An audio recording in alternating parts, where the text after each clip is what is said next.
ప్రదీప్ విషయానికి వస్తే 2000 మంది అరెస్ట్ అయ్యారు, 2000 చిల్లర అరెస్ట్ అయ్యారు ఆ రోజు హైదరాబాద్లో. కానీ అన్ఫార్చునేట్గా వ్యక్తిగత స్వేచ్ఛ విషయానికి చూస్తే ఆ రోజు నుంచి ఈ రోజు వరకు వాళ్ళ ఇంటి ముందు కెమెరాలు పెట్టుకుని చాలా ఛానల్స్ అక్కడే ఉండిపోయినాయి. సో అతను ఇంటికి వెళ్ళట్లా, ఎందుకంటే వెళ్ళి ఏం చెప్పాలా? చిన్న తప్పు, అది ఏం తప్పేం కాదు. అతను అంతకుముందు చెప్పుండొచ్చు, తాగితే డ్రైవ్ చేద్దాను మంచి ఉద్దేశంతో చెప్పాడు. ఆ రోజు ఏ అవసరం వచ్చిందో ఆ రోజు దొరికాడు. దొరికినాక అండ్ లీగల్లీ బైండ్ అయ్యే ఉంటాడు. అతను ఎక్కడికి పారిపోతాడు? ఇంటికి వెళ్తే ఈ టీవీకి ఏం చెప్పాలో అర్థం కాక అతను ఇంటికి వెళ్ళటం మానేసి దాంతో పారిపోయాడు. మళ్ళీ అతను వీడియో పెట్టి నేను పారిపోలేదు బాబు, అతనికి 1 వీక్ టైం ఉంటుంది, పోలీసు వాళ్ళు ఎట్లా చెప్తే అట్లా చేస్తూ ఉంటారు, పోలీసు వాళ్ళతో టచ్లోనే ఉన్నాడు. అతను పారిపోయాడు. ఏదో ఒక సెన్సేషన్ చేయకపోతే ఇవాళ ఉన్న దీనికి టీఆర్పీలు రావనో ఇంకోటో తెలియదు, కానీ దాన్ని సెన్సేషన్ చేయడానికి పారిపోయాడు అని చెప్పి అతని మీద ఒక ఇది ఎలిగేషను. అతను ఎక్కడికి పారిపోలేదు, ఇక్కడే ఉన్నాడు, శుభ్రంగా తన పని తను చేసుకుంటున్నాడు. కౌన్సిలింగ్కి వెళ్తాడు, జైల్లో వేస్తే జైలుకి కూడా వెళ్తాడు, ప్రాబ్లం లేదు. అతను అది ఆ విషయం తను వీడియో కూడా పెట్టి చెప్పాడు. కానీ ఇన్ని చేసినా కానీ దాన్ని ఇప్పుడు అసలు ఆ రోజు పట్టుకున్న రోజు వచ్చిన వీడియో బయటకు ఎట్ట వచ్చింది? మీడియా తీల 100%. మీడియాకి ఎవరు ఇచ్చారు?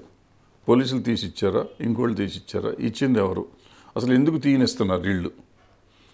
పోలీసులు ఎందుకు తీయనిస్తున్నారు?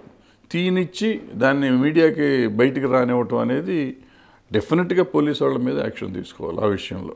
ఎందుకంటే నన్ను అల్లరిపాలు చేయటానికి, నన్ను శిక్షించడానికి నీకు అర్హత ఉంది, కానీ అల్లరిపాలు చేయడానికి, డీఫేమ్ చేయడానికి అధికారం లేదు.